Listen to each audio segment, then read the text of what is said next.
Terceira parte. Poder. 5. A atual configuração do poder e da organização mundial, extensão e complexidade. Poder. Se utilizarmos sua origem na língua latina, teremos o potere, algo como possibilidade, capacidade de liderar, mandar, agir, dentro de um contexto de ação que parte da individualidade para um reflexo na coletividade. Temos ainda o poder que nasce da coletividade, que atribui à individualidade, representa autoridade, do latim auctoritas, a capacidade atribuída pela coletividade a uma individualidade, para que em seu nome e representação possa exercer a ação e ainda aquele que tem as condições e a capacidade de algo exercer, para essas definições sempre sobre algo e não a si mesmo. Partindo desses pressupostos, no sentido de poder como potere que aqui será usado, temos a seguinte hierarquia social no exercício do poder, apresentados da base da pirâmide até sua mais alta expressão de poder. Item 1. População em geral. Histórica e atualmente, o conjunto da população, quantitativamente sua maior e expressiva parte se encontra na base da pirâmide e permanecerá dessa forma por toda a sua vida terrena. Destacamos que nesse conceito não estamos tratando de desigualdade de renda e riqueza, mas nos limitando à expressão de poder. Item 2. Elite comunitária e trabalhadora. Essas possuem suas origens e vínculos nas organizações sociais de base e sindicais. O poder de uma liderança comunitária está ligado ao espaço territorial ocupado pela comunidade, assim como o espaço de poder de um líder sindical se limita à extensão da categoria de trabalhadores por eles representados. Poderíamos aplicar aqui a segunda categoria de poder, a auctoritas. Item 3. Estamento governamental local e regionais. Essa é uma categoria muito específica e representa um nível hierárquico dentro do aparelho estatal, que se organiza desde a localidade, regionalmente e nacionalmente, sendo formado por servidores públicos dentro de espaços territoriais, e organizam-se em uma hierarquia própria. Item 4. Famílias e empresas locais. Essas são originárias de organização familiar, consanguínea, podendo ou não atuar mediante empresas e corporações que são suas extensões econômicas. Essas possuem uma expressão muito vinculada aos espaços territoriais. Item 5. Governos nacionais e empresas transnacionais. Nessas categorias, devemos ter um cuidado em sua distinção. Na realidade, são 4 distintas categorias atuando ou não em conjunto, sendo a primeira a empresa nacional não transnacional, mas com grande poder nacional. A segunda é a categoria de empresas nacionais com atuação transnacional. A terceira, empresas transnacionais com atuação nacional. E, finalmente, o governo nacional com 2 claras segmentações, a composição de gestores eleitos e o estamento permanente de Estado e governo. Item 6. Instituições internacionais e estruturas transnacionais, blocos econômicos. Instituições internacionais são todos os organismos de regulação e cooperação internacional, podendo ou não ser multilaterais, e as estruturas transnacionais, sendo a primeira por influência ou adesão, e a segunda por transferência-abdicação do poder nacional. Item 7. Corporações internacionais. Essas são grandes conglomerados com uma estrutura central e uma rede de inúmeras ramificações, que se cruzam com outras corporações, tornando um complexo sistema que ocupa todas as áreas de produção, distribuição e venda de produtos, e nelas se concentram a maior parte das finanças, poder e riqueza da humanidade. Item 8. Famílias.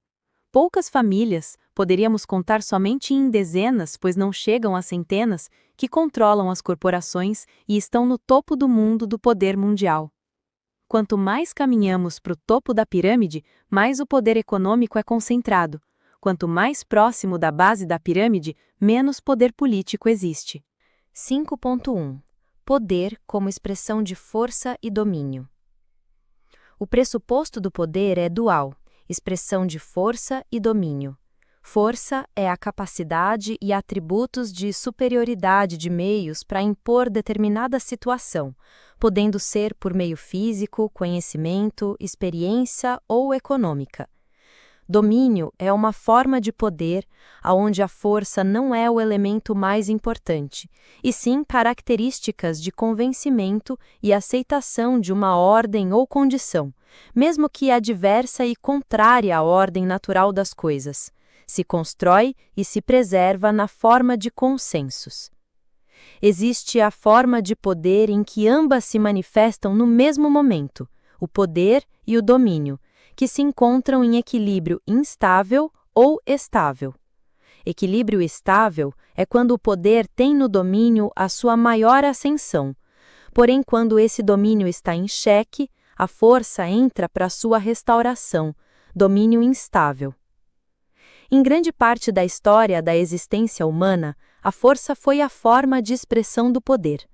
No princípio, o uso da força física individual, passando a ser exercida por instituições como guardas e exércitos, somente mais tarde passou-se a expressar pela experiência e conhecimento. Todas as civilizações históricas da Terra usaram esse meio de afirmação do poder. Inclusive, essa forma foi regularmente utilizada em outros orbes.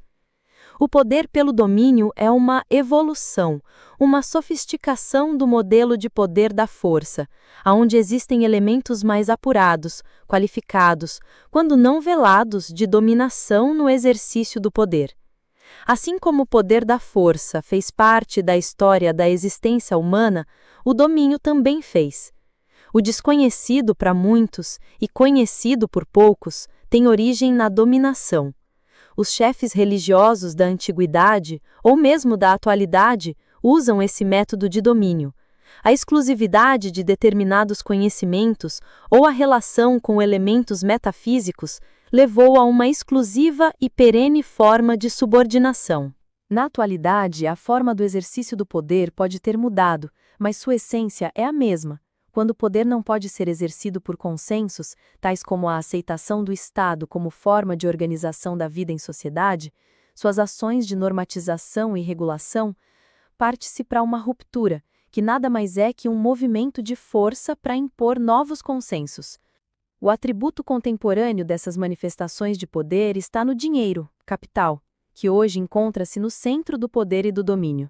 Ele é o que mantém as condições do exercício do poder pela força e pelo consenso, de tal forma que isto não é percebido pela maioria das pessoas.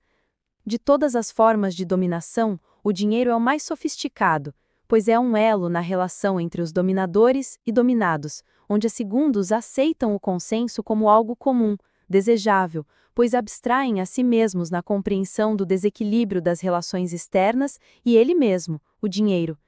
Portanto, o ápice do exercício do poder é quando se deixa de expressar a força como elemento determinante de imposição e passa o domínio à forma de aceitação de determinadas situações, conflitivas ou não, formando consenso. O dinheiro, poder financeiro, é a forma mais complexa do exercício do poder e do domínio, pois se trata do elemento mais complexo na produção de consensos e aceitação de determinadas formas de subordinação. Hoje se associam poder, dominação e dinheiro. Quanto mais dinheiro, mais poder se concentra, e menos pessoas o detêm. Da mesma forma, quanto menos pessoas possuem poder e dinheiro, menor é o número de pessoas que o têm, o que justifica a construção do poder na forma de domínio por meio de construção de consensos. 5. Os verdadeiros donos do poder. Existe uma grande ingenuidade na humanidade quando tratamos de compreender o poder, e muitas vezes só é observado pela sua face visível, os governos locais, regionais e nacionais, em alguns casos pelo poder supranacional e internacional. Sim, isto é uma forma de poder, o exercício do poder, mas pouco representa a expressão do poder, pois vejamos, um governo local, municipal, provinciano, regional, nacional, supranacional e internacional é um naco do poder, um poder institucional decorrente de uma forma de organização social. É uma importante face do poder, mas não é a forma absoluta de poder, e sim uma forma relativa de poder, pois com o tempo, novas racionalidades sociais, reflexões e compreensões da sociedade a estes sistemas se adaptam, são resilientes e adaptativos. Se não vejamos, Mesmo no período terreno da Guerra Fria, dois blocos ideológicos disputavam a hegemonia e o domínio no mundo, ainda que o conceito de propriedade, democracia e organização do Estado os diferenciassem, os elementos comuns, produção industrial, militarismo e dinheiro, os igualavam, diferentes em sua forma, porém iguais em sua essência. Instituições supranacionais são instituições que transcendem os Estados nacionais, uma mera transferência de responsabilidade dos Estados nacionais para uma organização supranacional, mas não é o verdadeiro exercício do poder, mas uma forma deste. O mesmo podemos dizer de organizações internacionais, como a ONU, Organização das Nações Unidas, e dela decorridas outras tantas setoriais. Para quem acreditar no poder dessas instituições, lembramos que ela não é a expressão de um poder maior que influencia os poderes nacionais, e sim alguns poderes nacionais que possuem a influência nesta organização internacional para influenciar os demais poderes locais. As organizações dos poderes locais, nacionais, é que influenciam as instituições internacionais de todas as ordens, e nunca foi o contrário.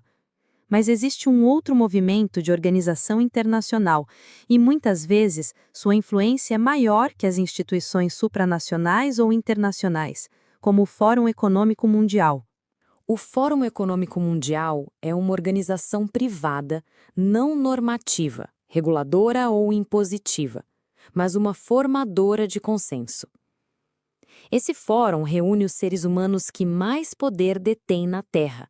É a união de todos os antigos clubes, os detentores do poder real, por representação, permanentes ou transitórios. Poder real, por serem os detentores da riqueza, os verdadeiros donos da propriedade, produção e distribuição do dinheiro e sua organização.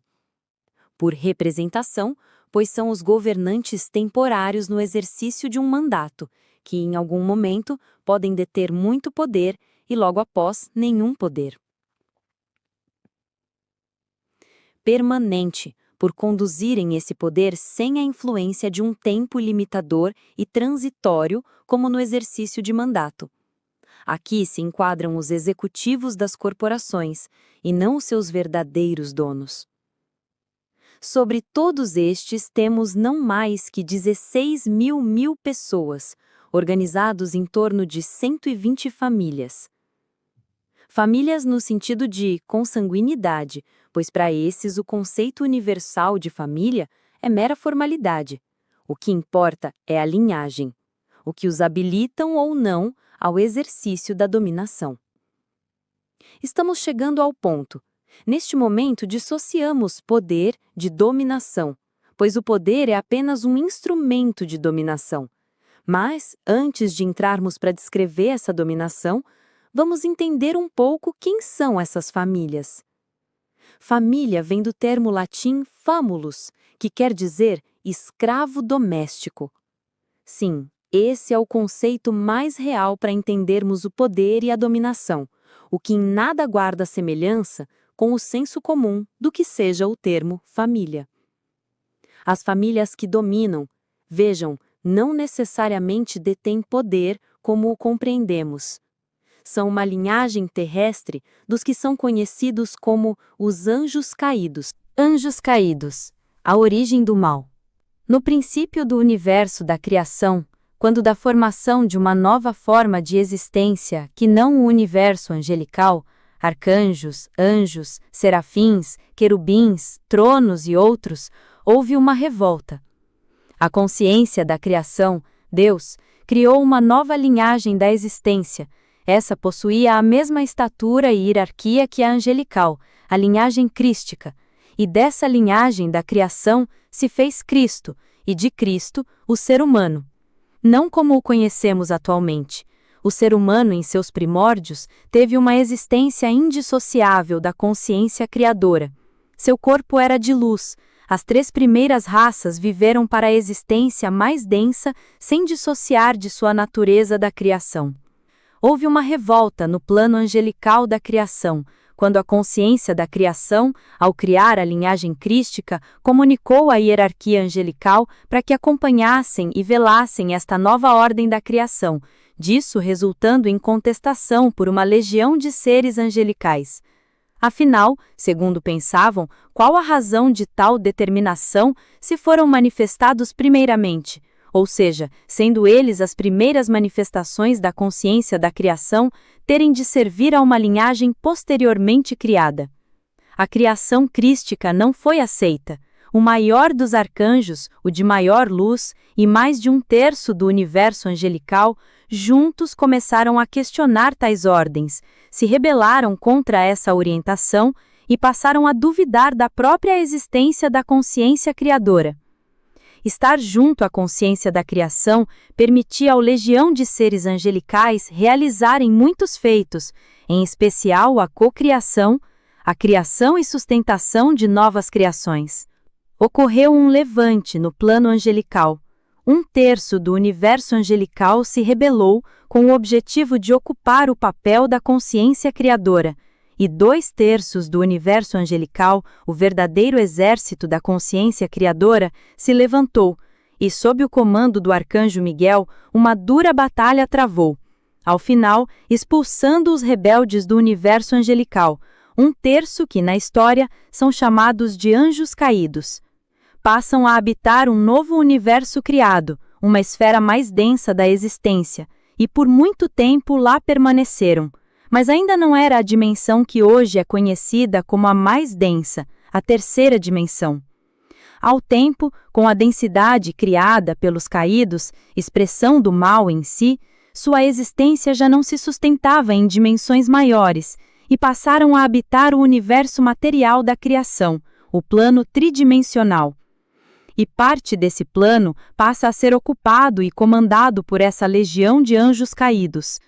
Isto ocorre no mesmo tempo em que se inicia uma experiência da existência no plano da terceira dimensão, a primeira raça raiz na Terra de linhagem crística. O princípio do universo material pouco guarda semelhança com o atual universo material. Se comparação pudesse ser feita, diríamos que o universo da criação material se assemelharia mais com a quarta dimensão do duplo etéreo do planeta que a terceira dimensão como conhecida atualmente. As primeiras raças raízes, até a terceira, ascenderam. Poucos permaneceram em dimensões existenciais e a unidade da criação retornaram. A quarta raça raiz, os lemurianos, seguiam essa tradição. Habitavam essa raça não só o continente de Lemúria, como conhecido, mas também outras partes do planeta Terra. O que era distinto das raças anteriores é que o planeta Terra físico já estava adensado, mas a existência sobre ele não. Era uma unidade, se assim podemos dizer, pois seria como o planeta em terceira dimensão, habitado por seres da quarta dimensão, para melhor compreensão. Tudo caminhava para um processo de ascensão semelhante às raças anteriores. Porém, para este planeta se dirigiram uma legião de anjos caídos. Lúcifer mesmo nunca esteve aqui, mas sua criação sim, pois quando falamos em Satanás e outros, estamos falando de sua criação, e anjos caídos que são sua representação. Satanás são projeções do centro de energia de Lúcifer. Portanto, é ele em sua consciência projetada, e subordinado a ele estão os anjos caídos de menor hierarquia. Assim foi permitido, pois a Terra está dentro de um contexto de existência e experiência de evolução, e aos caídos sempre existiu a oportunidade de evoluírem, regenerarem-se, voltarem-se à luz do Criador. O princípio da existência da quarta raça é o que a humanidade conhece por história, Jardim do Éden em Gênesis, o princípio da criação. Foi dado o direito de aqui estarem, mas não de se unirem. Uma era raça pura, a segunda, uma raça corrompida, e por muito tempo permaneceram assim. Os caídos já haviam adquirido maior conhecimento e experiência em sua jornada fora da existência angelical, e na quarta raça raiz iniciavam sua experiência na existência material. Não foi dado o direito de se unirem, pois cada uma possuía uma natureza própria e não poderiam se misturar. Porém, a quarta raça e os anjos caídos passaram a se cruzar, e dessa nasceu uma variedade de híbridos. Algumas linhagens aqui permaneceram e outras, em sua maioria, foi extinta. Gigantes, híbridos animais/humanos, tudo que é conhecido na mitologia vem desse período, que por tradição oral passaram de geração a geração até os tempos atuais. Quando isso ocorreu, o chamado pecado original, esse que representa não só a improvável mistura, mas principalmente que o ato de criação de híbridos foi a ação final dos caídos, de separação da natureza divina da quarta raça para o véu da existência material, como se criadores fossem. Essa é a verdadeira origem do mal. A serpente, separação, a maçã, ato de criação. E com essa atitude, as portas de ligação da quarta raça raiz se fechou, passando a habitar somente a terceira dimensão. Aqui surge um problema. Na terceira dimensão, a matéria não é estável, em especial a orgânica. Não poderia manter a mesma estrutura por muito tempo. E mais, estando instalada a natureza do mal, conflitos passam a existir. E uma solução para essa questão foi a criação de um duplo dimensional, uma esfera sobre esfera, ou uma região mais densa da existência e uma região menos densa da existência, mas ainda a mesma esfera, hoje conhecida como quarta dimensão. E assim se fecha para a quarta raça a ligação direta que mantinha com o Criador. Mesmo assim, Lemúria foi uma civilização avançada, pela elevada frequência da quarta raça associada ao domínio da matéria dos caídos, e assim coabitaram por milhares de anos nessa existência. Porém, a natureza dos caídos prevaleceu. Ganância, poder, domínio, o que era uma coexistência passou a ser um processo cada vez maior de escravização, ao ponto de saturar tanto a energia do planeta que uma decisão foi tomada: a extinção da vida no plano terrestre. E assim foi feito. Lemúria afundou e com ela todos os seus habitantes. Os que mérito tinham ascenderam. Os demais permaneceram na quarta dimensão até a autorização de reencarnarem. Inicia-se a formação da quinta raça raiz, agora em um continente de Atlântida. Essa civilização recebeu os humanos e os caídos, ambos encarnados em corpos humanos, e passaram a viver juntos. Atlântida, como Lemúria, foram civilizações muito avançadas materialmente. Dominavam muitas formas de tecnologia, possuíam um sofisticado sistema de construção, sistemas urbanos, organização da produção e, em sua existência, muito progrediram, porém moralmente involuíram. Na experiência de Atlântida tridimensional, somente os humanos e humanos híbridos puderam encarnar inicialmente. Outra parte dos anjos caídos permaneceram na quarta dimensão. Porém, o processo evolutivo é individual e coletivo. A experiência existencial pode elevar ou estagnar o caminho de um espírito. Dessa forma, no plano dimensional não material da Terra, foi criado duas esferas, a quarta dimensional superior e a inferior, formas de expressão da energia, vibração. Na superior eram levados os desencarnados que evoluíam em sua jornada em terceira dimensão. Para a dimensão inferior, os que não evoluíam em seu progresso moral. Este é conhecido como inferno em algumas religiões. Na literatura espírita, conhecido como umbral. Em Atlântida é que nasce o pensamento materialista, os princípios da filosofia, direito e, principalmente, o domínio do oculto, da manipulação das energias, da materialização de pensamentos. A comunicação em Atlântida era quase que exclusivamente por telepatia. Os encarnados híbridos e o bruto dos caídos não encarnados passaram a desenvolver técnicas de dominação muito avançadas, e esses conhecimentos foram passados aos demais humanos encarnados e, aos poucos, a sociedade foi se dividindo. Lutas telepáticas, emissários dos planos mais profundos, umbral, atuavam em conjunto com os seus encarnados para o domínio de toda a esfera terrestre. É neste período que encontramos a origem dos magos negros, a alquimia negativa associada aos dragões, formas mentais materializadas por Lúcifer e esse como criador dos demais habitantes das esferas umbralinas. Esse processo de conquista de Atlântida se intensificou. O progresso moral se estagnou, para não afirmar que retrocedeu. Uma civilização de grande progresso científico e tecnológico, com amplo conhecimento e domínio da matéria, iludidos por suas ambições e desejos de poder e dominação, caminharam para sua própria destruição, o que não seria permitido. E assim, tal como Lemúria, em um único dia, deixou de existir no habitat da terceira dimensão. Passado algum tempo, permitida foi a ocupação novamente da Terra. Dá-se o início da sexta raça raiz, a atual civilização humana.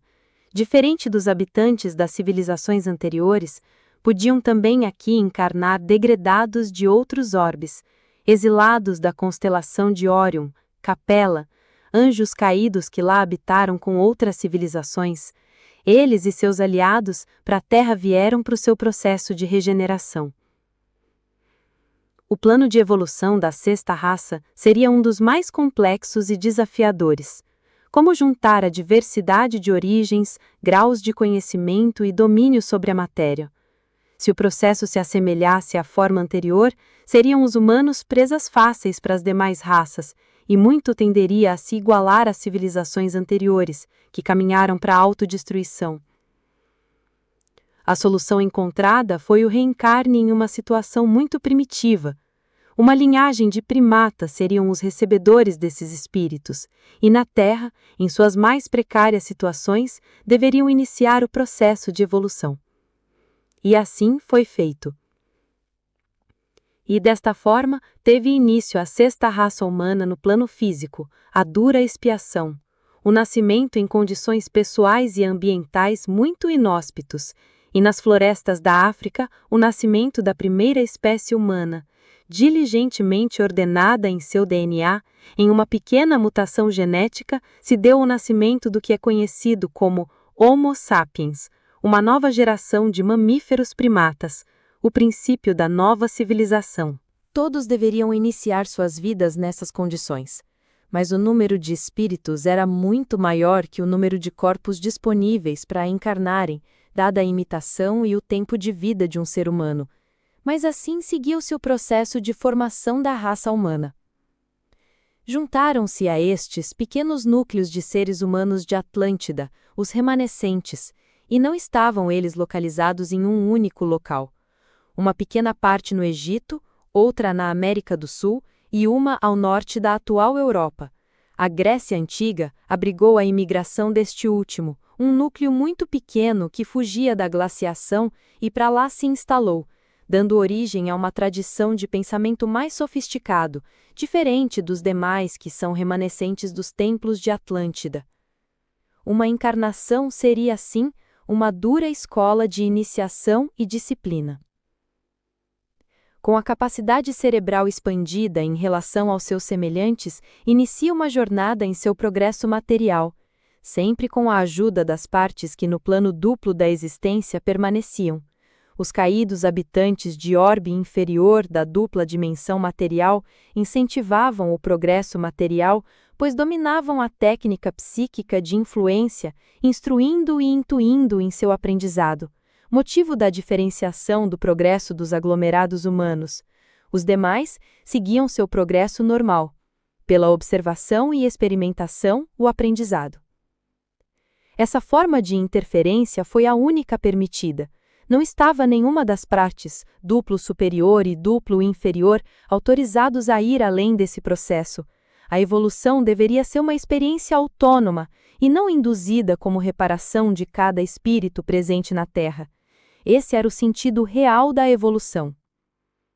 E assim seguiu a Terra por milhares de anos. Todos os espíritos localizados no duplo existencial deveriam encarnar. A recusa leva a uma corrosão de seus corpos etéreos, desfigurando-os, uma quase morte sem sua extinção. Esse processo degenerativo obrigava a todos a encarnar, pois assim se dá o plano de evolução. Porém, os caídos encontraram uma forma de evitar isto com a absorção da energia vital dos corpos falecidos, pois nestes, quando o espírito se retira dos corpos, resíduos de energia vital neles permanecem até sua dissolução final. Assim permaneceram por muito tempo, mas após Cristo vir à Terra, esses foram obrigados a encarnar, sem o qual suas existências estariam ameaçadas, e assim o fizeram, tempos conhecidos como a Era das Trevas. O que inicialmente era a comunhão, a palavra viva de Cristo, transforma-se em uma profunda escuridão, e em nome da palavra viva, a humanidade mergulha em seus mais obscuros momentos. Os caídos passaram a dominar todos os aspectos da sociedade, pensamento e suas ideologias, em especial a teologia e a eclesiologia, passando estas narrativas interpretativas não só a desinformar, mas a dominar o pensamento humano. Poder transcendental e temporário, religião e Estado se unem, e a palavra libertadora de Cristo torna-se a palavra viva do anticristo. A reencarnação compulsória trouxe à esfera material da Terra o que de mal existia, e assim permaneceu por muitos séculos. Tudo progride, mas nem tudo evolui, e assim nasce os séculos das luzes, os séculos da razão, uma forma de interpretação racional e não transcendental da realidade, ao mesmo tempo em que luzes se faziam sobrepor à escuridão, com o nascimento da ciência, nova filosofia, novas descobertas e técnicas levaram ao progresso da existência. Nasce uma nova forma de dominação, o materialismo. Se o período pós-Cristo foi uma imposição da força e do medo, agora a dominação passava pela razão e pelo conhecimento. É o nascimento do pensamento materialista da existência. É o tempo de proclamação que Deus está morto. Passa a humanidade a progredir, mas pouco evoluir. O conhecimento e o método científico passam a desacreditar as crenças e, principalmente, colocar em xeque qualquer forma de compreensão que não esteja na razão material. Nasce a era do pensamento científico. A razão material passa a ser a nova religião do mundo. Este é o tempo do nascimento ou amadurecimento dos objetivos e metas materiais da existência. Seu condutor é o dinheiro, e sua justificativa veio com uma série de conceitos e teorias sobre ele. É o nascimento do pensamento econômico e do direito sustentados em sistemas individuais e não coletivos. A riqueza material, o domínio dos meios materiais, agora não mais com a pretensão transcendental, mas objetivado nos meios materiais da existência, terra, trabalho, capital, estruturam as raízes do pensamento materialista da sociedade que só se fez aperfeiçoar. A razão materialista da existência passou a ser a mais nova forma de domínio da sociedade. Um pequeno e seleto grupo, organizado em torno das mentes mais inteligentes encarnadas na Terra, passaram a criar e desenvolver teorias e conceitos que dissociavam a existência material de uma realidade transcendental, e a humanidade passa a viver definitivamente o reino da existência material. Os caídos, diretamente quando encarnados, ou por seus representantes humanos e não humanos desencarnados, passaram a dominar todas as esferas de poder, em especial duas, econômica e política. A forma mais eficiente de domínio é aquela em que os dominados não possuem consciência de sua dominação. O domínio deixa de ser diretamente, como no período das trevas, por papas, bispos, soberanos, reis, realeza, mercadores, imperadores, e passa a ser gerido por instituições, companhias empresariais, estados nacionais, instituições internacionais, tudo de forma impessoal, legitimado por regras, leis, acordos, a face aparente de um domínio real não aparente. Esta alienação da realidade, no sentido da raiz de sua palavra, de estar alheia à sua própria realidade, assim se encontra grande parte da humanidade sobre a égide dos caídos, o poder real não aclarado para a maior parte dos humanos, e organizado em muitas formas aparentes e legítimas de organização. 5.3 Organização Mundial do Poder.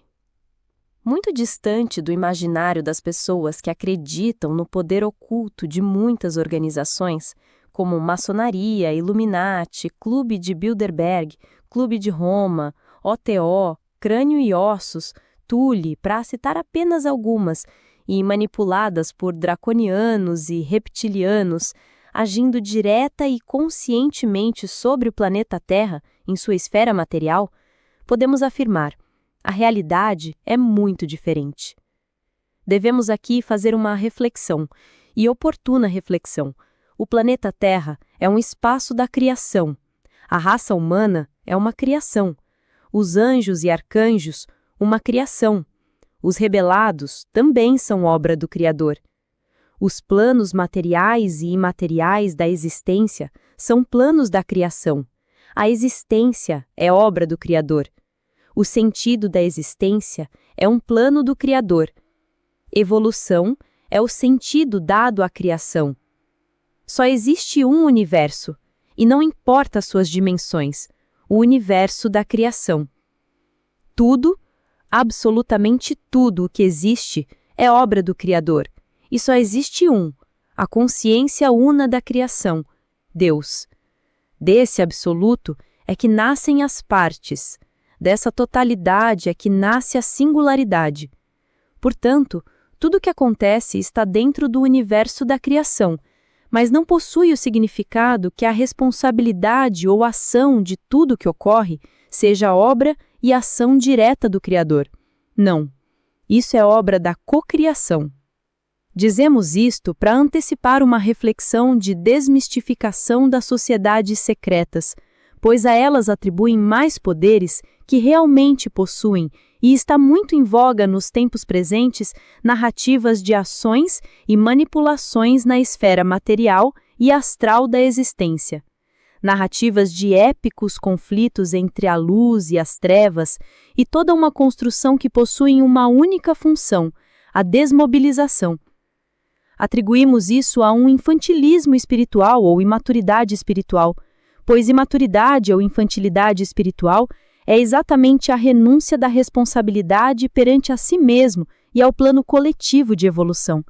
Pois, agindo e pensando dessa forma, me eximo de responsabilidade e compromisso com minha própria evolução e atribuo aos outros o que seria o movimento de meus próprios atos. Dito isto, voltamos à Organização Mundial do Poder, e aqui cabe uma distinção: organização do poder, não organismos de poder. Essa distinção é importante para entendermos o poder temporal e material. A sexta raça humana muito evoluiu. Isso é notório, dadas as condições precárias de sua estruturação, vindo a encarnar em uma variação do DNA de primatas que habitavam a Terra. Porém, lembramos, humanos, degredados e híbridos, estão sujeitos na materialidade exatamente às mesmas leis da evolução. O que os distinguem é sua natureza espiritual. Existem aqueles mais experientes e os menos experientes, que em algum momento manifestaram em sua consciência encarnada essa experiência, bem como sua natureza. A Terra é uma escola, dura escola, e sua missão é disciplinar os espíritos rebeldes que se desviaram de seu plano de evolução, interrompendo a sua senda da iluminação. Seguindo nessa ótica, vemos que a dominação expressa pelo poder material não possui uma origem não material, mas é um processo da materialidade, portanto, um processo de construção social. Na realidade material, a origem do mal está em nossas pretéritas vidas, em nossas experiências realizadas, e não em uma imposição a nós forçada. Estas informações nos levam à conclusão de que os processos sociais materiais levam à dominação, e isto também nos permite concluir que os processos materiais podem levar à superação da dominação. Voltemos às organizações mundiais do poder. Diferente do que se imagina, não estão ocultas, estão presentes nas mediações entre nações e instituições e pessoas. E essas mediações se fazem para a manutenção e reprodução de uma forma de poder e dominação. Pois hoje, a dominação é o elo mais importante do poder, como passamos a analisar. Antes de entrarmos diretamente nessa reflexão, vamos trazer um episódio da vida de Jesus Cristo no deserto, quando se preparava para o desfecho final de sua missão. Jesus Cristo estava em jejum, e isto tem o significado de renúncia às questões materiais. Quando deixo as coisas materiais, abro o caminho para o preenchimento e manifestação do que é santo, Espírito Santo, manifestação da essência do Criador em nós. Disse Jesus: não só de pão vive o homem. História e transcendentalismo histórico, a verdade que preenche a existência e a vida.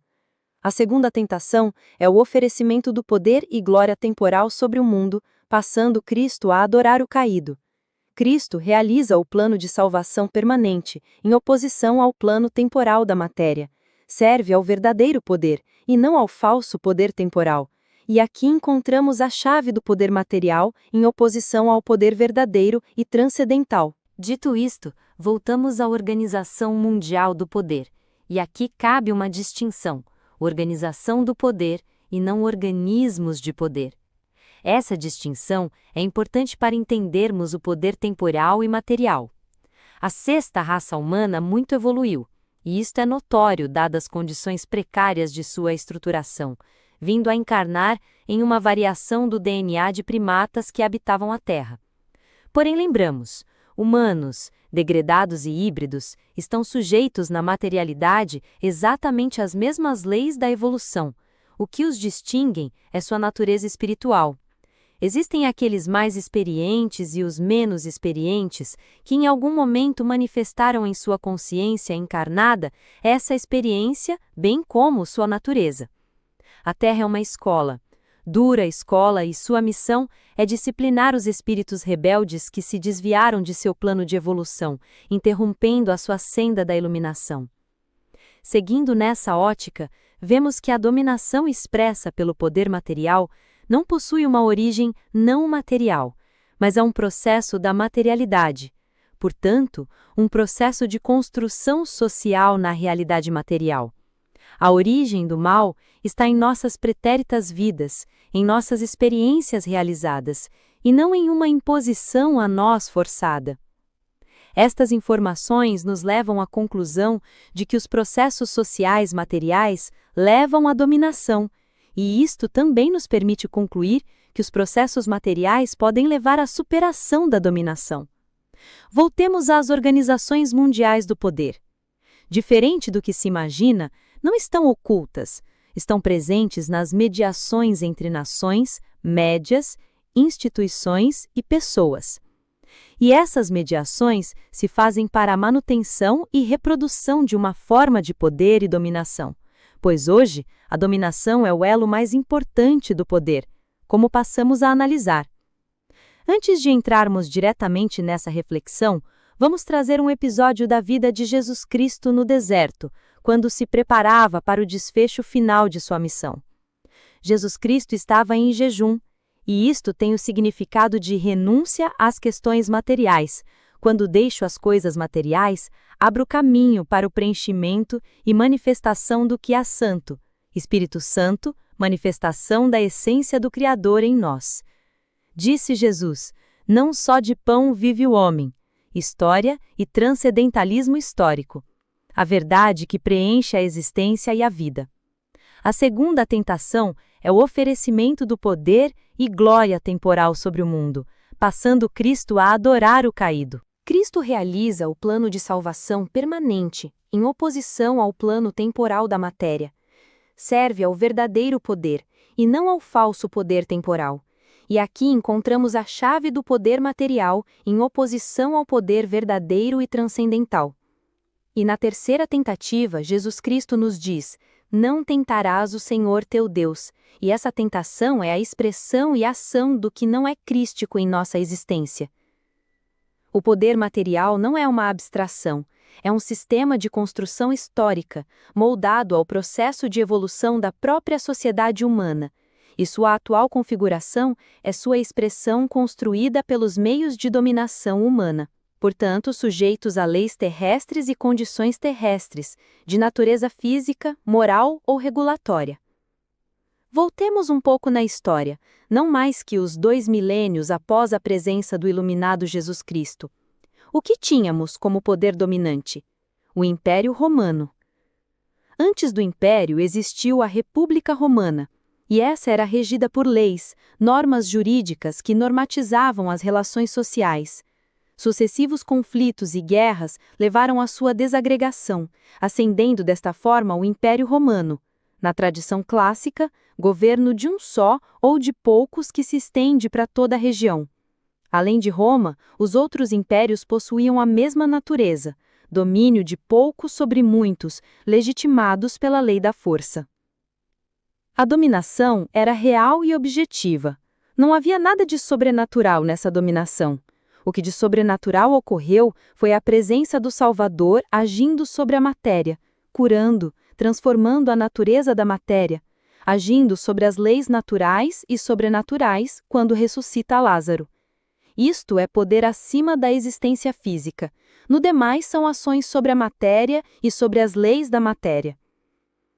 Após a derrocada do Império Romano, este ocorrido principalmente pela interrupção das estradas que abasteciam as cidades romanas pelos bárbaros, progressivamente levou à queda deste que foi o maior império terrestre até hoje, pelo olhar de sua extensão, pois hoje temos os que detêm poder de destruição.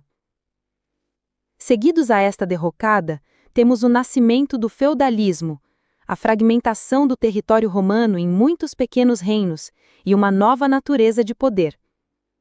Antes de entrarmos neste modelo de dominação, vamos lembrar os movimentos de sofisticação da dominação, a começar pelo próprio cristianismo. No cristianismo primitivo, poderíamos colocar como marco temporal os primeiros 3 séculos e meio após a realização da missão de Cristo na Terra. Vemos os cristãos organizados em comunidades primitivas. Primitivas em relação ao que entendemos historicamente como primitivas, mas muito avançadas em suas compreensões. Muitos cristãos compreenderam a real presença de Cristo na Terra e viveram de acordo com essa compreensão. Porém, não foram os que prevaleceram em conceitos e compreensão. Derrotados foram pelos eclesiásticos, os construtores de uma doutrina interpretativa distorcida da real pregação e exemplo deixado por Cristo. Eis aqui a segunda maior conquista dos que se opõem a Cristo. A primeira vem da antiga tradição judaica: Deus está lá e nós estamos aqui, sendo que Deus está em nós, corpo e espírito que anima nossa existência. Segue-se a segunda conquista daqueles que se opõem a Cristo: fazer de sua missão uma religião, corpo doutrinário à luz da materialidade, e não da transcendentalidade. Cristo veio para unir o ser humano a Deus, mas a Igreja novamente o separou. A separação é a causa. A consequência é a sua institucionalização enquanto poder humano. Concílios da Igreja, ocorridos no século III, apenas consolidaram a aliança entre o poder terreno do império e a religião, e, em nome de Cristo, mergulharam no mais obscuro sistema de dominação existente na Terra, em nome da vida, Cristo, a morte e perseguição. E assim transcorreu mais de 12 séculos em que a humanidade parou seu progresso material e moral, pois estava mergulhada nas sombras de sua própria criação. Essa história antiga é fruto da construção humana, histórica, é sua própria construção e não deve ser atribuída a outro. Nos encontramos agora no século XVI, apenas como referência, e vemos o nascimento do iluminismo, o iluminismo materialista, de negação da fé e de um poder que transcende a realidade humana. É natural que assim fosse, pois o que o antecedeu não expressava nenhum sinal de paraíso, e sim a própria existência, para muitos, do inferno presente na Terra, perpetrados pelos representantes do Senhor.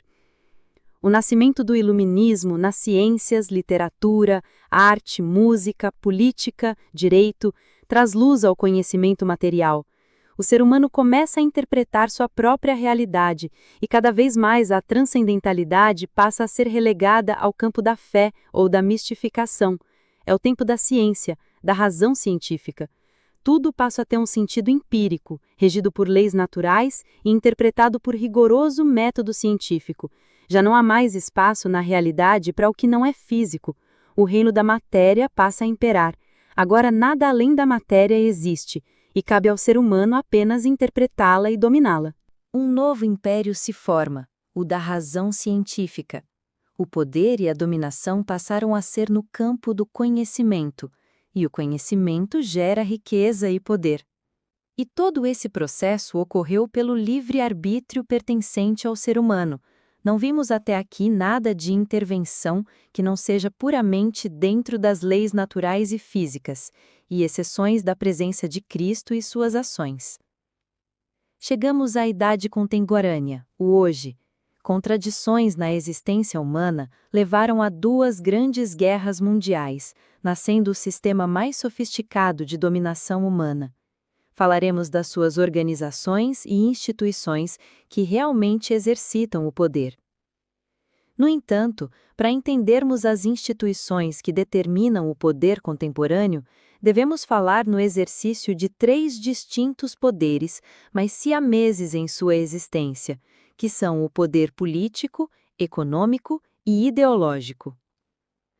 Não podemos elaborar nenhuma análise sem essa compreensão, sem a qual não seria real.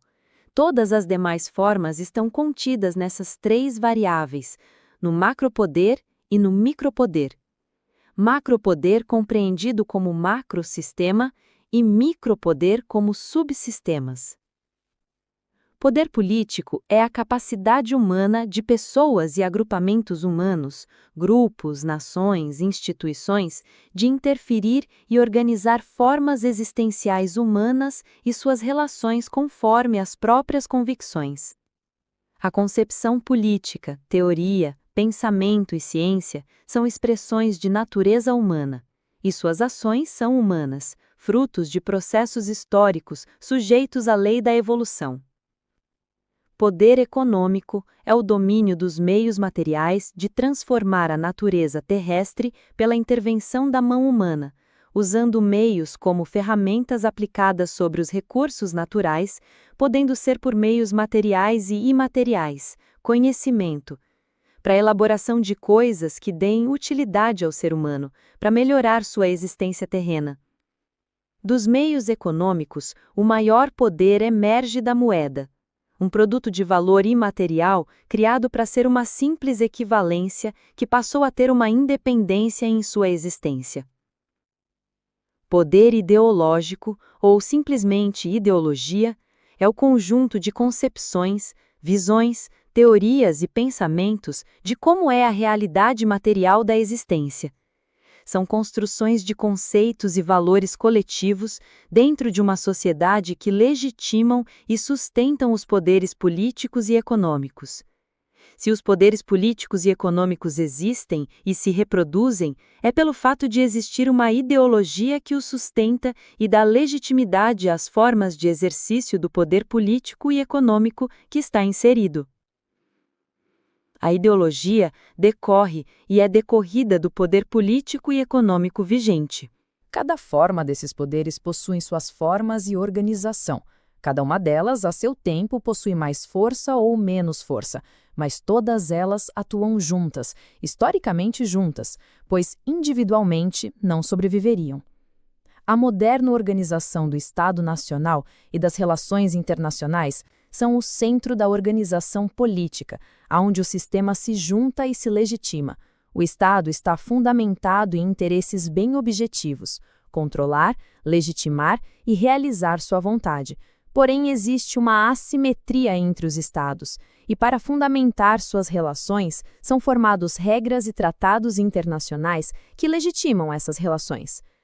O Estado Nacional é uma estrutura complexa de mediação no interior e no exterior das relações. Todo o poder global parte de um poder nacional.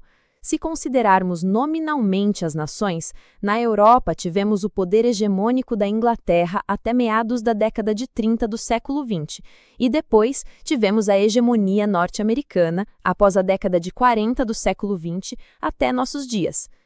Um Estado hegemônico, nas relações de domínio, macro e micro, atua sobre as três expressões de poder político, pois é legitimado pelo uso da força e sua capacidade de impor as regras e, inclusive, de quebrá-las. Poder econômico, pelo domínio da capacidade dos meios naturais e tecnológicos de transformar coisas em valor e esse em riqueza, e a forma como isso é feito é justificado por uma ideologia, isto é, uma forma de pensar que legitima o exercício do poder político e a forma de produção e geração de riqueza. O elemento central dessa dominação não está em si mesmo, mas no que ali não está: a separação da natureza humana do que realmente ela é. E, nesse sentido, o poder político, econômico e ideológico se apresentam somente como objetos da materialidade.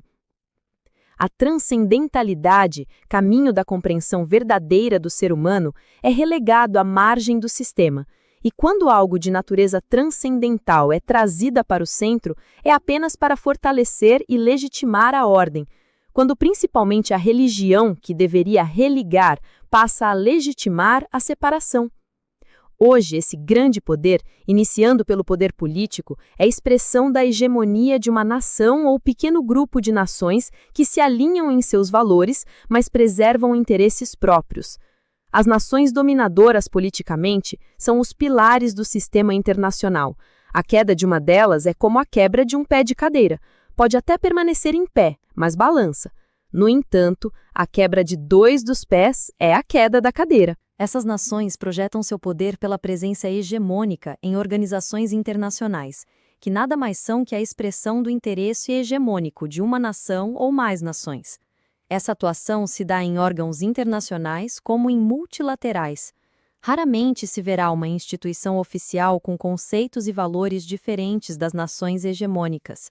As organizações políticas internacionais e multilaterais possuem um papel em si, do exercício do poder global, e principalmente legitimar o processo de produção e distribuição de riqueza. Controle e produção dos meios de riqueza são a sustentação do poder político.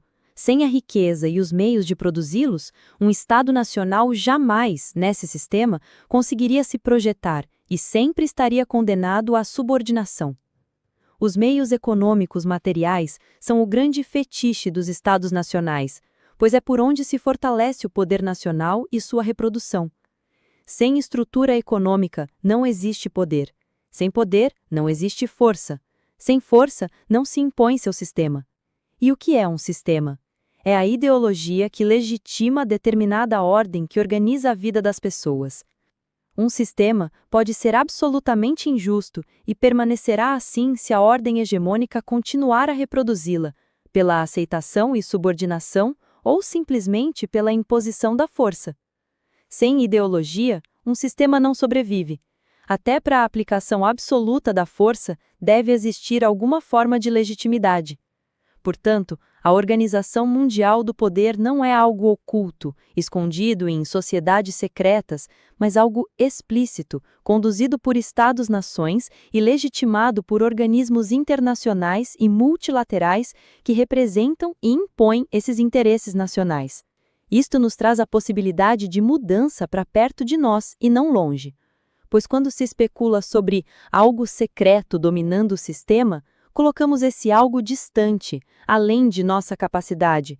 Mas quando colocamos isto no Estado nacional, visível e observável, trazemos para nós o poder de ação para a alteração de determinada realidade. 5.4 Estruturas do poder visível. Quando acima relacionamos, vimos que o poder maior se encontra concentrado em um grupo muito restrito de pessoas organizadas em famílias.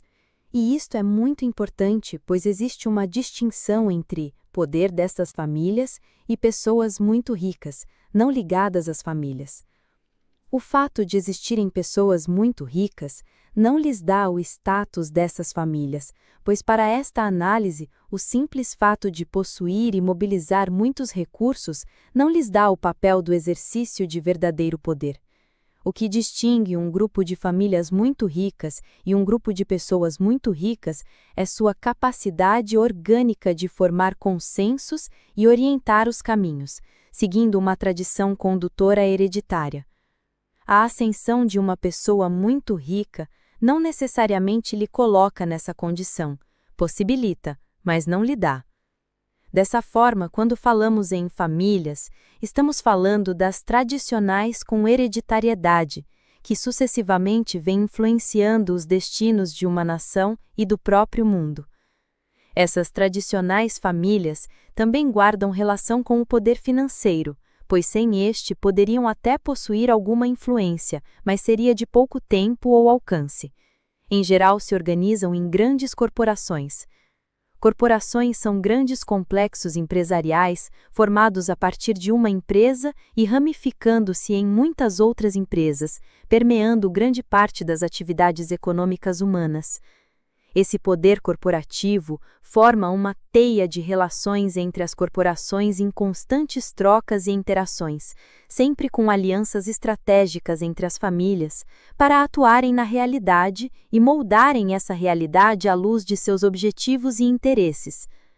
Mesmo tendo o poder político e econômico, sem o Estado, nada ou quase nada fariam. E aqui entra o papel central do Estado Nacional.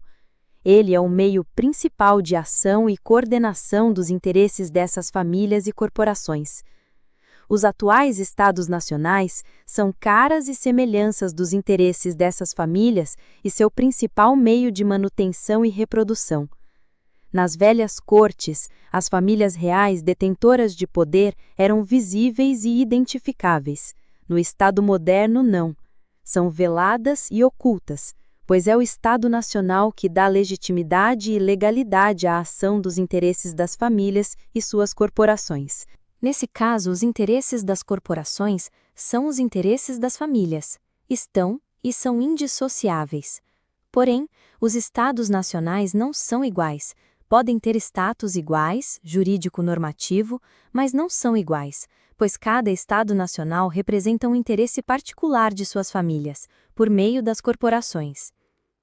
Existe uma hierarquia entre esses estados. Ocorre também, eventualmente, uma mudança neste contexto de famílias e corporações. Vejamos a mudança de mais de um século, quando o poder das famílias que controlavam o Estado nacional hegemônico, no sentido de liderar o sistema internacional, a Inglaterra, passa o controle aos Estados Unidos, que veio a sucedê-la na hegemonia mundial. As famílias que controlam a Inglaterra, portanto, a ordem mundial, passaram a influenciar o poder americano, dividindo com as famílias americanas e suas corporações o controle sob a nova ordem mundial. Nem sempre os interesses das famílias e corporações são coincidentes. Em muitos casos, a solução não vem pela reorganização das corporações, e sim pelo conflito entre as nações, sempre determinantes nesses conflitos. A legitimidade das ações das famílias e corporações vem por meio da ideologia, um complexo sistema de ideais e valores que fazem o interesse particular das famílias e corporações o interesse de toda uma nação, mesmo que esse interesse atente contra os interesses de grande parte da população. Como vemos, as famílias atuam por meio das corporações, que atuam sob o interesse de um Estado nacional, e entre os Estados nacionais existe uma hierarquia. São desiguais, pois não possuem famílias e corporações expressivas o suficiente para influenciar uma ordem global como manifestação de seus particulares interesses. O sistema mundial, com as organizações internacionais e multilaterais, são espaços de organização global do interesse dessas corporações e famílias. Mas aqui destaca-se uma relativa independência, menos pela sua natureza e mais pela sua forma, pois para legitimar essa ordem necessita o sistema de consensos, e esse depende de estados menores, aonde o poder deve ser mediado entre as partes, mas ainda sob a condução dos estados hegemônicos. A ordem internacional é conduzida por um Estado hegemônico, ou no máximo um grupo seleto de Estados nacionais que compõem essa hegemonia. É um grupo seleto, uma sofisticação dos antigos impérios e cidades-estados que ao longo da história foram construindo essa hegemonia, que ao tempo ascendem e caem. Na ordem terrestre, nada é imutável. Antigos impérios se viram extintos, sucessivos reinados se viram desconstituídos, e mais recentemente muitos se sucederam entre si.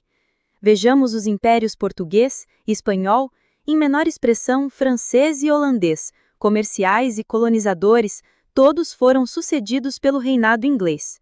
Da desordem do arranjo europeu, estados em constantes conflitos, o nascimento da independência colonial e a independência das Américas em sua essência inglesa ao norte, espanhola e portuguesa ao sul, com o domínio menor francês em alguns estados. Foi ao final do século XIX que foi definitivamente configurado o modelo moderno de Estado Nacional e a construção do primeiro grande arranjo internacional, ao menos europeu, de uma ordem internacional. Neste momento, já se configurava clara a hegemonia de poucos Estados nacionais na organização do sistema mundial. Não pacificamente, sucessivos conflitos ocorreram entre os Estados nacionais, que sucedidos foram por um amplo processo de independência nas Américas, o que não impediu ou inibiu a influência das principais famílias em suas colônias, agora livres. Nesta configuração de uma nova ordem internacional, já no início do século XX, encontramos a convergência de três grandes fatores: o capitalismo industrial, o uso intenso de hidrocarbonetos e a organização de um novo modelo financeiro. Reina com muita força a Inglaterra nesse período, palco da Revolução Industrial, domínio das finanças internacionais e controle de grandes reservas de petróleo em suas colônias. A Primeira Guerra Mundial vem para colocar em xeque este domínio por parte da Alemanha, Império Austro-Húngaro e Otomano, do Reino Unido e França. O resultado é a decomposição e recomposição de uma nova ordem, passando a ter um maior protagonismo os Estados Unidos. A disputa por uma hegemonia global, ou pelo menos por uma influência global, veio com muita força, tendo a Alemanha se reconstruído após a Primeira Guerra Mundial e desafiando novamente a nação até então hegemônica, o Reino Unido. Eclode a Segunda Guerra Mundial, e ao final os Estados Unidos já ascendia como a grande nação que se propunha a ser hegemônica, porém com uma segunda nação que intencionava o mesmo propósito, a URSS. Os Estados Unidos passaram a ter muita influência, mas não a hegemonia, pois possuíam o contraditório na URSS. O que de comum tinham eram pequenas famílias com grande influência na condução dos interesses dos estados. Com a derrocada da URSS, consolidam os Estados Unidos o papel de nação hegemônica no mundo. As famílias que os conduzem são as mesmas, assim como na Rússia, sucessora da URSS, permanecem as mesmas famílias em sua condução. São essas mesmas famílias que conduzem os estados nacionais hegemônicos que mediam as relações internacionais e criam as condições e protegem as ações das corporações, o seu meio de operação. Eventualmente, essas famílias e corporações dão suas caras, não seus principais patriarcas e matriarcas, como podemos observar em organizações não estatais e internacionais com grande poder de influência. 5.5 Estruturas do poder oculto. Estruturas do poder oculto podem nos levar a duas abordagens distintas. A primeira em relação ao oculto no conceito de não exposto, visível, conhecido, mas dentro do universo da matéria.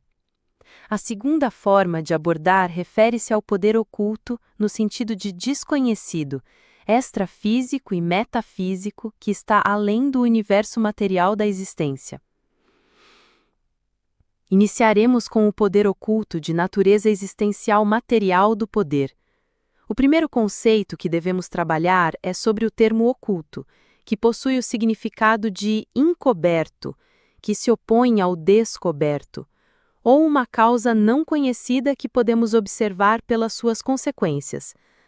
Aqui não navegamos pelo conceito de mistério, algo que estaria além da compreensão humana. A grande confusão, para não dizer distorção ou simplesmente manipulação, é quando ocorre a integração destes conceitos existenciais do universo material com os elementos e poder do universo não material ou do universo não material como o universo material. O poder oculto do universo material da existência são definições, ordens, orientações, caminhos e ações tomados por poucos seres humanos, mas que produzem efeitos sobre muitos seres humanos. Em geral, decisões realizadas por poucos membros das grandes famílias que acabam por impactar a vida de muitas pessoas.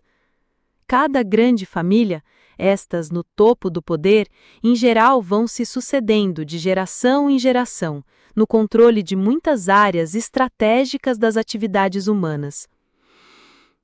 As áreas e famílias mais conhecidas, e sobre elas se desenvolvem muitas lendas, são as que controlam áreas estratégicas das finanças e energia, hoje associadas às famílias que controlam a tecnologia, infraestrutura do planeta, alimentação, incluindo a água. O poder dessas famílias é mais desconhecido do que propriamente oculto, pois suas ações desencadeiam reações, e por meio dessas reações, não apenas é possível conhecê-las, como também compreender suas ações. O oculto aqui não se trata de secreto, mas de não conhecido. Porém, com um olhar atento, poderíamos chegar ao centro de suas decisões somente pelos efeitos que elas geram. Portanto, estamos falando de poder objetivo e não subjetivo. Vamos dar 2 exemplos claros: dinheiro e petróleo. Uma família é o cérebro do sistema financeiro mundial, moeda e o câmbio. Controla seu fluxo em todo o planeta, controlando o dinheiro, controla quase toda a vida dos seres humanos na Terra. E como essa família realiza isso? Com seu poder político e ideológico. Sim, sem poder político e ideológico não haveria poder que se sustentasse. Dessa forma, essas famílias, por meio de decisões de governos, bancos centrais, instituições financeiras internacionais, tornam suas decisões uma decisão institucional, impessoal, dando a devida legalidade e institucionalidade aos seus interesses. E essas decisões de natureza absolutamente individual da família passam a ser identificadas como de governo, banco central e instituições financeiras internacionais, e são diariamente legitimadas por órgãos de comunicações, agências estatais e independentes e toda a mídia, que ressoam essas decisões como decisões coletivas. Isso ocorre diariamente em todo o planeta. Essa trama de relações, decisões e seu cumprimento dilui o que é a fonte, origem de determinada decisão, e muitas vezes ocorre sem o pleno conhecimento ou consciência daqueles que são os grandes operadores do sistema financeiro. Porém, com um olhar mais apurado, poder-se-ia chegar ao centro dessas decisões somente levantando o véu que os encobrem nessa trama de decisões que oculta sua origem. Não é diferente para o caso do petróleo, porém mais simples de interpretar. O petróleo, diferente do dinheiro, não confunde papéis do Estado com o interesse das famílias, pois este é mais transparente para o observador. Ainda que o interesse do Estado se estenda sobre as 2 áreas estratégicas para cada nação, a manipulação do dinheiro se confunde com as decisões de governo, em especial quando falamos de Banco Central e dívida pública, que dá um caráter aparente de interesse ou ação pública, o que bem encobre uma decisão privada. A indústria do petróleo e gás é mais explícita. Temos as nações que detêm reservas e as nações que consomem essas reservas, dentre elas as empresas de extração, refino, distribuição, transporte e pontos de varejo. Bem observadas, podem ser montadas todas as conexões entre elas, conflitos, guerras, quedas de governo, instabilidades dentro de uma nação. O mosaico do controle e poder das famílias sobre a energia, em especial petróleo e gás, pode ser perfeitamente montado bastando apenas um acurado poder de observação, dedicação em pesquisa e um olhar atento aos acontecimentos, e estará lá tudo o que deve ser descortinado. São apenas as ligações dos nexos causais das decisões e seus efeitos. O mesmo ocorre para as famílias nacionais, regionais e locais. Ocorre uma dificuldade maior quando descemos para as esferas locais, pois tudo fica mais pulverizado, e nem sempre estes movimentos podem ser conhecidos como no caso dos grandes movimentos, pois o movimento das famílias locais acaba por influenciar apenas localmente em sua esfera de interesse. Essa mesma observação poderíamos estender ao setor industrial tradicional em menor escala, e à ascendência do setor tecnológico e farmacológico, porém, Ainda que observemos a ascendência do setor industrial tradicional no passado e a ascensão da indústria de tecnologia no presente, ambas são dependentes e secundárias do poder estabelecido pelas famílias que controlam o dinheiro e a energia, em especial a de petróleo e gás. Mesmo nos setores tradicionais da indústria, vemos uma hierarquia clara de exercício do poder, alguns diretamente, outros por meio de seus representantes. Até ambicionam o poder político temporário, mas é apenas presença, pois os representantes do real poder oculto, do dinheiro e do petróleo, não se expõem, sempre possuem seus representantes diretos ou indiretos em postos estratégicos de governo e instituições. Outro aspecto fundamental da ação desse poder oculto é a cultura e a mídia. Muitas vezes, esse setor é mais importante que o próprio Estado na legitimação de seus interesses familiares. Para este fim, importantes setores são utilizados: o da cultura, conjunto de instituições públicas e privadas, que são universidades, fundações, associações, institutos, laboratórios, enfim, todos os meios que possam produzir conhecimento. Mas não basta simplesmente conhecimento, deve este ser de natureza científica e ser legitimado como sistema natural, aceito, inquestionável, como algo naturalizado em toda a existência. Sua legitimação vem por meio de um poderoso setor, que é a indústria da comunicação. Seus veículos como jornais, televisão, rádio, revistas, livros e internet mais recentemente. A função desses meios é legitimar e reproduzir determinados sistemas de vida. Esses meios são os que traduzem a ciência por meios palatáveis, que dão coesão aos sistemas de dominação das famílias. A presença diária de afirmação de determinados sistemas de existência, a refutação dos sistemas que os opõem, é a missão central do sistema de comunicação. E para estes, nada é aleatório. Tudo possui uma lógica, a lógica da dominação e reprodução do interesse das famílias. Não existe nada de oculto nesse sistema, apenas o limite de sua interpretação, pois suas ações são identificáveis, visíveis e suas consequências perceptíveis por todos. Este oculto muitas vezes se confunde com o desconhecido, digamos, o outro lado da existência, o universo não material. Aqui nos debruçaremos sobre dois campos da existência não material: a quarta dimensão, que é a dupla dimensão da matéria que denominamos de extrafísica, e o campo da existência metafísico, que está acima da dimensão física. Quando falamos em um governo oculto, devemos esclarecer bem o que estamos falando, se de uma ordem não conhecida, matéria, ou de uma ordem desconhecida, não material. Quando o termo muito comum na Terra cita a nova ordem mundial, muitas vezes está se falando de algo manifestado no mundo material sob o controle de algo não material, como se o oculto não material estivesse influenciando o oculto material. Portanto, devemos distinguir bem claramente estes dois universos para não sermos levados a abstrações inócuas que possuem um único objetivo: desviar a atenção da verdade. Allan Kardec, no Livro dos Espíritos, nos explica a influência positiva ou negativa dos espíritos sobre os encarnados, para o bem ou para o mal, e, em outros livros, Livro dos Médiuns, explica os fenômenos mediúnicos. Digamos que a decodificação de Kardec é a base da ciência espírita, mas não é o universo do conhecimento espírita, pois no mesmo século, novas observações vieram de outras fontes de conhecimento, como a teosofia e movimentos menores. Vamos adentrar agora ao universo extrafísico. Conceitualmente, a distinção de extra para metafísica é uma distinção do estado da energia. Quando a matéria se encontra no universo dimensional físico, temos o estado da matéria no estado conhecido como plasma, gasoso, líquido ou sólido.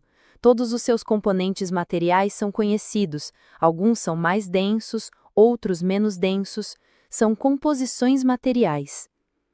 Quando entramos no universo extrafísico, que é conhecido como quarta dimensão, temos um universo que é espelho do universo físico, com todas as suas características e formas, pois é um espelho do universo material. Usamos aqui este exemplo de espelho por ser o mais próximo para esta compreensão. Sendo um espelho, temos todos os atributos visíveis, porém a imagem refletida não é ela em si. Ela é apenas algo refletido do que é. Sem o objeto não existe o reflexo, portanto, a reflexão só existe por existir o objeto refletido. No entanto, nesse universo de reflexão, existe uma relativa autonomia dos objetos refletidos em forma e natureza, mas ainda um universo refletido. Poderia o universo de reflexão atuar como ou exatamente o universo refletido? Sim e não.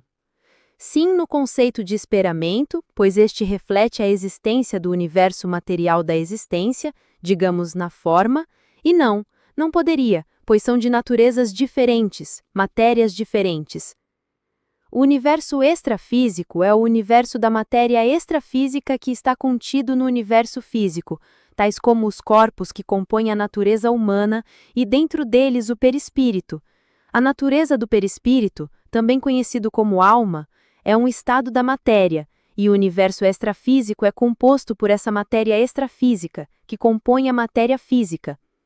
Não é correto, mas pelo menos é didático para fins exclusivos de explicação, é um elemento que se encontra em um estado que seria pós-plasmático da matéria, pois a natureza do perispírito é feita de uma matéria que não é conhecida no mundo material e encontra-se num estágio, ainda sendo matéria, que não é matéria, átomos dos elementos conhecidos, mas também não se encontra na forma de pura energia, mundo metafísico. Tudo isso foi dito para que possamos melhor compreender como os espíritos podem influenciar os seres humanos na condução do universo da matéria. Quando dialogarmos sobre a influência dos elementos extrafísicos, faremos algumas considerações sobre a influência do universo extraterreno, que para esta reflexão é irrelevante, mas é necessário trazer para este campo de compreensão. Todo o mundo encarnado está sujeito à influência dos espíritos. Para simplificar, vamos separar o universo extrafísico em 3 distintos espíritos: os umbralinos, vagantes e coloniais. O plano astral extrafísico, simplificadamente, apresenta 3 espaços de existência pós-desencarne.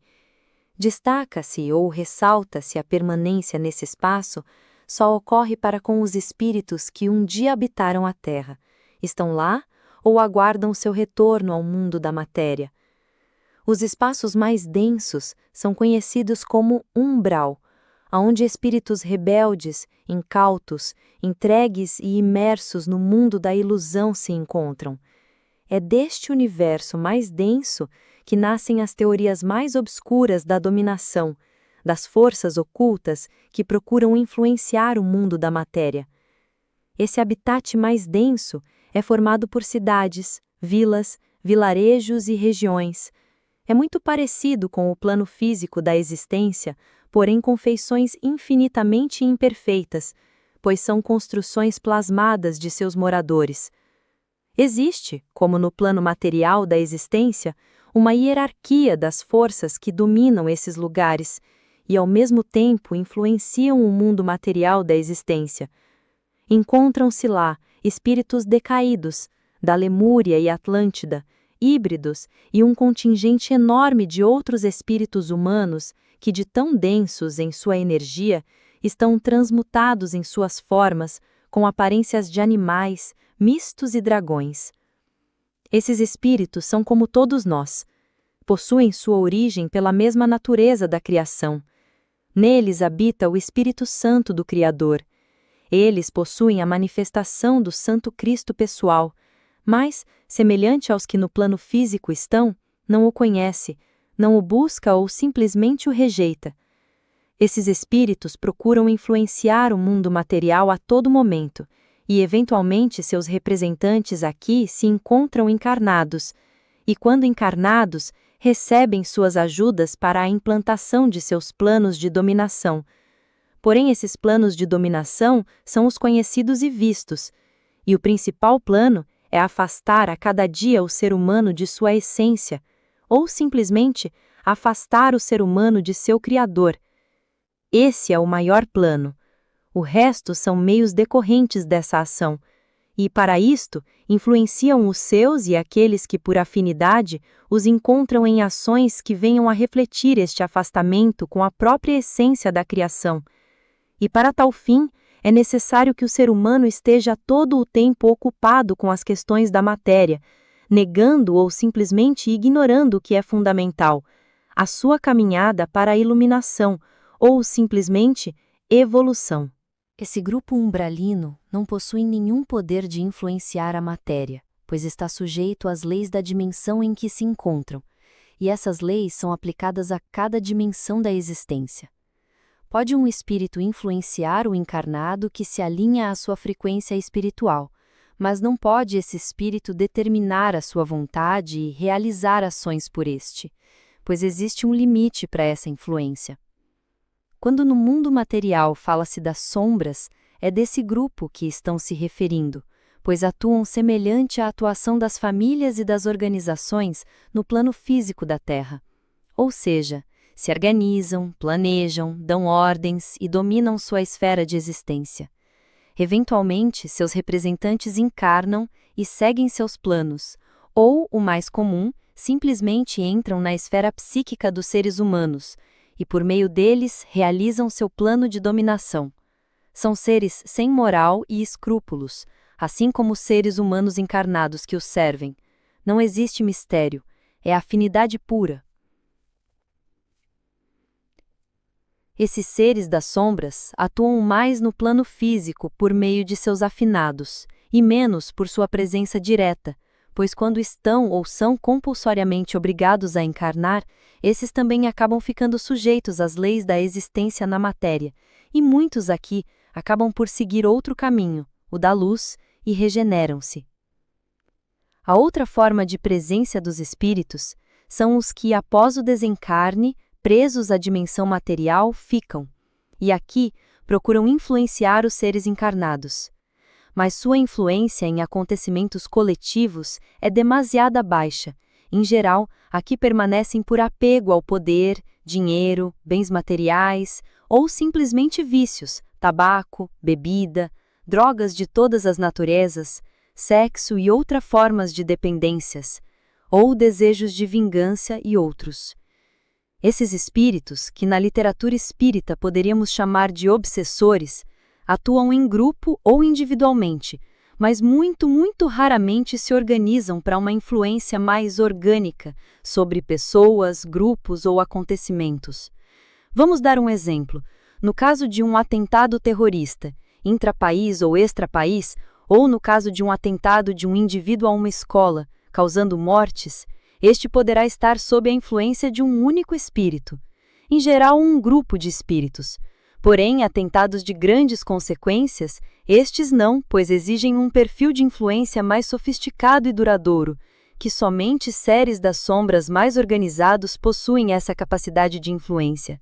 Não é que estão lutando e libertando o planeta Terra das sombras. Isto seria contra o livre-arbítrio da humanidade, pois o plano de evolução depende diretamente da evolução dos seres humanos. E neste caso é sua condução individual e coletiva que determinará seu caminho. Assim como os habitantes das sombras umbralinas e espíritos presos ao plano material, existem no plano etéreo os coloniais. E chamamos assim pois são habitantes das colônias, cidades no plano astral que abriga os espíritos em transição de encarnações, os quais estão seguindo o plano de evolução, mas não completaram ainda a roda de samsara. Talvez de todos, das esferas de existências no plano astral, esses são os que mais influenciam a existência material, pois possuem a missão de colaborar no plano de evolução de toda a humanidade. Esse plano possui muitos locais, muitas, milhares de colônias, assim como na Terra existem inúmeras cidades. Cada colônia possui uma característica e especialidade, e quem para lá vai, antes de tudo, possui afinidade com ela por sua especialização ou simplesmente vibração. Existe uma regra de ouro no plano da criação. o livre-arbítrio. Desta forma, esses moradores das colônias não podem intervir na vida dos encarnados, como, por exemplo, para se evitar uma guerra, mas podem sim influenciar em seus pensamentos, orientando, intuindo ações, criando coincidências para a resolução de determinadas questões. Este é o grupo que orienta as ações dos humanos encarnados em sua missão, desde uma cura junto a um cirurgião em seu trabalho, um cientista no desenvolvimento de uma pesquisa, ou simplesmente intuir alguém para mudar de lado na rua, pois se ali estivesse, algo maior poderia lhe acontecer. Isso ocorre a todo momento. O que muitos chamam de intuição é, na verdade, sugestão por parte dos espíritos, que estão para orientar a condução dos seres humanos encarnados. Acima destas cidades, e acima nos referimos a dimensões superiores, temos os mais elevados espíritos que cumprem o plano de evolução da existência do Criador, não só da Terra, mas de todo o universo material e imaterial. E são muitos, o que inclui a hierarquia angelical, Cristo, governadores de todo o cosmos. Se existe alguém que tem poder, poder de verdade, são esses seres, e todos estão a serviço da evolução cósmica, dos quais estão incluídos o planeta Terra e a raça humana. Se olharmos o universo da criação como um todo, esses são os que detêm o poder real, verdadeiro. Para os demais é pura ilusão. Mas estão eles igualmente submetidos ao respeito à lei do livre-arbítrio, pois a evolução é um plano individual e coletivo, que todos devem aprender por seus próprios caminhos e esforços. Do acidente pequeno, escorregão, a um crime abominável, atentado ou uma guerra, em alguns casos a destruição total, o que já ocorreu em Órion, Capella e outros planetas, é parte do livre-arbítrio desses seres, e é exatamente assim que conduzem a Terra. Esses acontecimentos só ocorrem pelos que aqui estão encarnados quando atuam na mesma frequência dos que não encarnados estão. Se a faixa de vibração é de dependência química, são os dependentes químicos que atrairão. Se o vício é luxúria, é essa natureza de espíritos que vai atrair. E se atua de forma fanática, política e religiosa, é essa natureza de espíritos que estará lhe acompanhando. Porém, nada pode ser feito por eles, mas apenas pelo ser humano que os atraiu, e assim como os atraiu, pode dispensá-los com a mudança de comportamento e seu estado vibratório. Nada é feito pelo plano espiritual, para o bem ou para o mal, que não passe pelas mãos humanas dos encarnados. E atribuir responsabilidade a seres não encarnados é uma infantilidade pela falta de maturidade espiritual de assumir suas próprias responsabilidades, por ação e omissão. Mas aqui vamos desmistificar outra situação. Existe uma narrativa muito presente sobre supostos comandos estelares que estão na Terra lutando contra as forças das sombras para libertar a Terra, e assim vai. Digamos que é e não é. O é, pois existe hoje no orbe terrestre sim muitas naves, são de muitas áreas do universo, povos que já passaram por essa experiência evolutiva e hoje estão aqui para acompanhar e colaborar com a evolução do planeta nesta fase final.